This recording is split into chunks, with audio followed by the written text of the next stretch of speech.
Good morning! Today we are trying a spiral class, which is this, and I'm so excited to try it, guys. So if you don't know already, I do pole dancing. I have a pole right here in my home. I take pole dancing classes like once a week.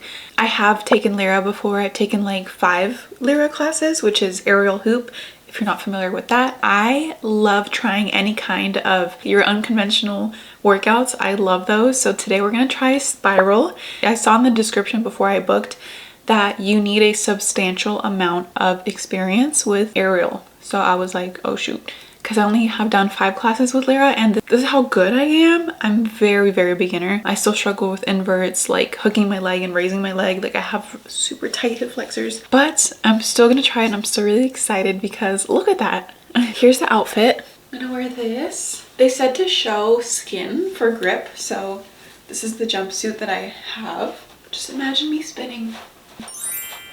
It is really cold, so I'm gonna wear these sweats right now too. And I'm gonna wear my Uggs, and that's my outfit. I'm worried that I am like underqualified and it might be too difficult for me and I won't be able to do anything, but I'll let you guys know. Oh my gosh, let's go. This is the final fit. This cute cherry bag.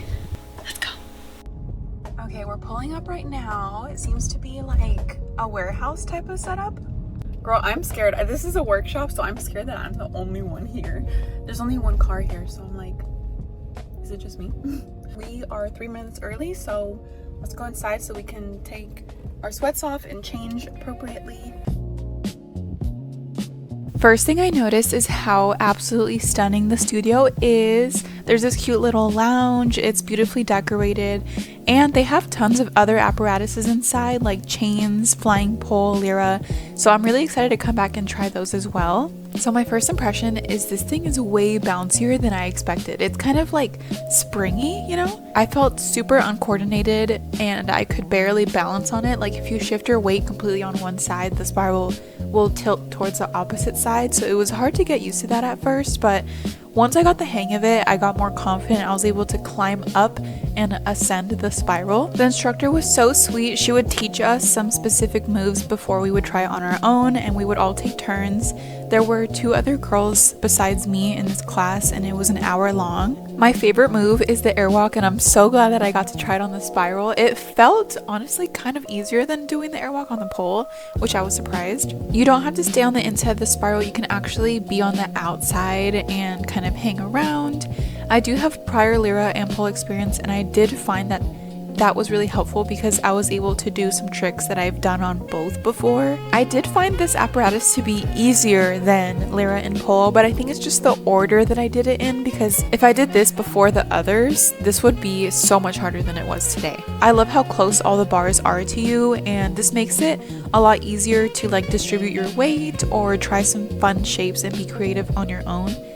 I did find it pretty easy to freestyle on this apparatus compared to pole and lyra because there's not that much to hold on to with the other ones, but this was so fun. And I actually lost my press on in the middle of my combo, and my classmates did notice, so that was kind of embarrassing. But just in case you guys don't know, when you have press-ons, it doesn't last very long when you do pole or any kind of apparatus like this, because you're gripping the bar so tight that like it's pressing against your nails, and if they're long, it's definitely gonna pop them off, so don't make my mistake. But yeah, overall it was really fun and I can't wait to go back. I love this experience. The studio was great. This is the studio that I went to. If you guys want to check it out, it is in Southern California. I had a great experience. Oh my gosh, you guys, I am all done and that was so much fun. Like, I feel like I have a pump right now.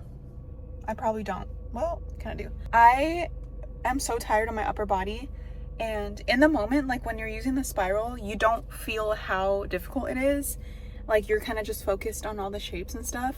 But once I got off, dude, like now that it's been an hour, we used the spiral, excuse me, for an hour, and now that we're off and we're done, I feel so tired and my shoulders are burning, my biceps are on fire.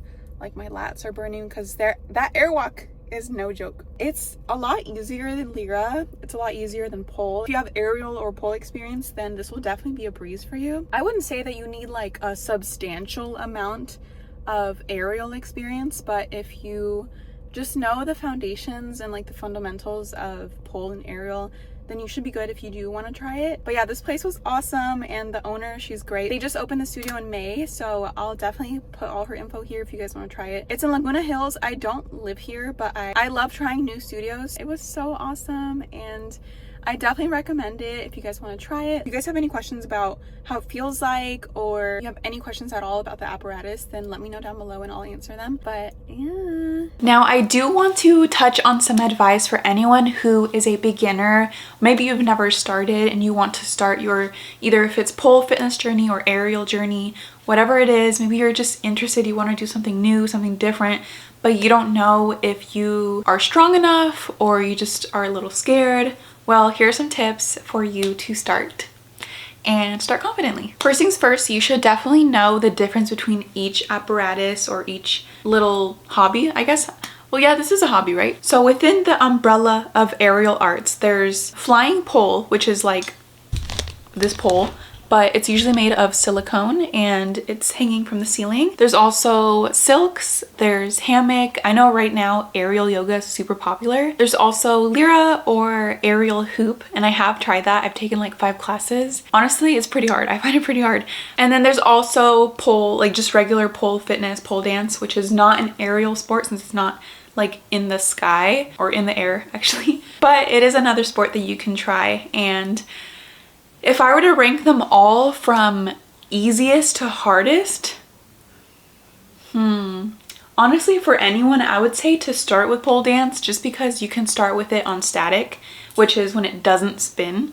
And I think it's really important for people to learn the fundamentals of like holding on and like how to balance yourself, how to hook with your knee, how to engage your lats when you hang on. And I think that's something you learn a lot when you're doing a beginner class with pole fitness. So if you want to learn pole first, I definitely recommend that. And then you can also try lyra, which is the aerial hoop. And I did try pole first and then I did lyra.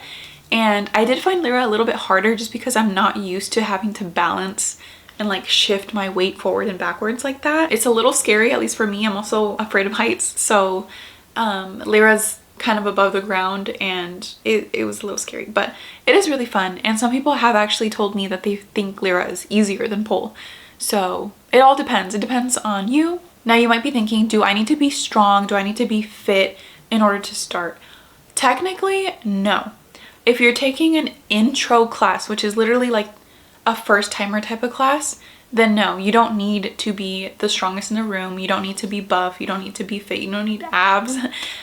You will build your strength from there, and they will focus on the fundamentals, which is like holding on, basic holds, balancing, climbing, all the basics. But it would only help if you do like hit the gym or if you run. Any kind of physical activity will train you and make you even stronger for these things. So I do recommend you work on your fitness aside from having this as your hobby. There's also like silks and hammock. I did try silks once and I found it pretty hard, but to each their own. So I don't want to go too deep into that. You just have to try it for yourself. Next thing, if you're a beginner, I definitely would advise you to start learning at a studio. Don't try to teach yourself at home if you've never done it before, because these are very intense sports. You need like very professional crash mats, especially if you're doing an aerial sport. These studios have like the thickest crash mats. These instructors are certified, trained to spot you. They're knowledgeable on injury prevention. They know about which muscle groups are engaged and how to dismount safely, what to do if you hurt yourself, you know? So, and I have actually seen girls on social media who have hurt themselves, like they landed on their back or their neck, they injured their spine, and it left them disabled forever, or it affected them long term. So you don't want that to happen to you. And I only got my pole after maybe like a year of pole dancing, so I felt like I knew the fundamentals and the basics. And I also have tons of pillows that I put at the bottom to soften my landing. Another benefit of learning at the studio is the people that you meet. Like today I met so many lovely ladies at Alter Aerial, and I'm so glad that I met them. But that happens to me every time that I try a new studio. I always meet these wonderful girls, and they're always so supportive and so friendly. So it's always nice to share that community with someone and have that in common, like, oh, this is the girl that also does lyra, or this is the girl that also does pole, you know. So it's really nice that you get to meet people, and from my experience, they've always been supportive and they've always been like the nicest people. Another thing, even if you have some sort of a background, definitely take an intro class slash beginner class.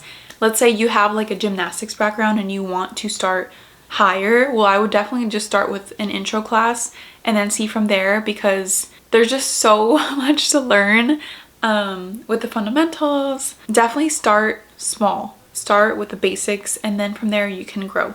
Another tip if you're a beginner is to know what to wear.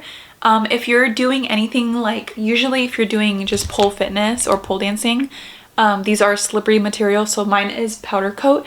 I need to have exposed skin on this. If you're also doing chrome or brass or stainless steel, you need to have exposed skin. So you're probably gonna wear like a bikini or pole wear or a swimsuit or a sports bra and shorts. But if you're doing flying pole, for example, it's usually silicone, and silicone is super grippy and it's gonna hurt your skin. So it's the opposite. And if you're doing a silicone apparatus, then you're gonna want to wear long sleeves and leggings and very tight fitting clothing. I've tried wearing flared pants on the lyra, and the lyra is not super grippy, but it was like pulling on the cloth and actually pilled my Lululemon leggings. So I was like, no. So definitely wear like athletic wear when it comes to those things. Athletic wear when it comes to lyra, aerial, silks, and everything else. Do not wear jewelry. Do not have anything like zippers, because you're gonna damage the apparatus. So we don't want to do that. And don't wear lotion. We only make that mistake once. You will be very slippery. Bring your own gripping solution. I like to use dry hands, and I just put that on the palms of my hands, like right here. I do it under my knee pits and then like on my inner thighs. I'm like, and it's great. It works really well for me. I have dry skin, and so dry hands usually works for me, but I know there's like monkey grip and all these other types that you can try. And I will have my go-tos for pole fitness and aerial fitness in my Amazon storefront down below if you want to shop. If you want to prepare yourself for your journey, I would definitely recommend that you work on your flexibility. Open up those hips, girl. My hips were like the tightest ever, and they have opened up over time, but it's taken a lot of work. Work on those hip flexors, because they are going to make or break your moves. I found out recently that my hip flexors being so weak and tight is the reason why I wasn't able to invert for so long. So once I started training them, I was suddenly able to lift my legs. Work on your core strength, do crunches, like decline crunches. Those are so helpful. You can practice pull-ups. For the most part, flexibility and strength training will make your experience so much better. All your shapes are gonna look more elegant, and you're gonna be more flowy. You're gonna make things look so much easier than the people who are all tight. Another thing I would say to all beginners is to always record your progress. I've been recording since day one, and I still have my very first pole class video on my phone, and I saved it to my Google Drive. And it's just so crazy looking back, because in the moment when you're taking all these classes, you don't realize how much you're progressing. You feel like you're stagnant. You feel like you're not, you know, getting better. You're not getting more flexible, whatever it is. But then you look back at how you started or how you were a few months ago, and that's when you notice the real progress. Like, you are improving. Those classes that you take every week, those gym sessions, they are making a difference. We might not see it immediately, but with time, when you do reflect back, it's definitely noticeable. So record everything. A lot of people, they make like pole pages or aerial pages so that they don't have to post everything on the same account, like on their personal. And I've always done that, and I do recommend that also, especially if you're newer and you don't really, like, you want to show your progress or you want to record it, but you don't want to save it on your phone. Sometimes people will post it so that they can delete the video from their phone, and that also helps. But yeah, especially if I meet a new girly in the studio and we share our Instagrams, we'll usually share our pole Instagrams or our like aerial Instagrams. So it's definitely like a new rule of thumb. I think almost everyone does that now. But yeah, my biggest tip of advice is to enjoy the journey. Don't compare yourself to other people. We all start with different strengths and weaknesses, with different backgrounds. Some of us maybe never did a sport, or some of us are very stiff and not flexible. We have tight hips, or like whatever it is. Maybe we had an injury back then and we have certain limitations. So don't compare yourself to other people. We are not all the same. We have different strengths and weaknesses. I know for me, my strength is literally my strength. My weakness is my flexibility. And I've also always been like poorly coordinated. Like I can't ride a skateboard. I'm not good at, I can't roller skate or rollerblade. I've always been poorly coordinated. So when it came to all of this, it definitely took me a lot longer to learn, but I don't care. I'm enjoying the journey. So as long as you enjoy the journey, and if you need to take it slow, take it slow. Learn to do it for you and enjoy it for you. It's a lot easier said than done. I know it's really easy to compare your progress to other people's and be like, oh my gosh, why is she so flexible? I'm not progressing at all. I can barely do like half of a split. Or why is she so strong? She's progressing so much faster. She can invert now, and I've been trying for 2 years. That was definitely me. I took like 2 years to learn how to invert. So yeah, we're not all the same. And if people are judging you for it, well then that's on them. But yeah, that is it for today. I love you guys, and let me know if you have any questions down below. Like this video if you want more videos like this, and I'll definitely make it for you. Stay tuned for the next vid. I hope you guys have a very blessed day, and I'll see you in the next vid. Bye!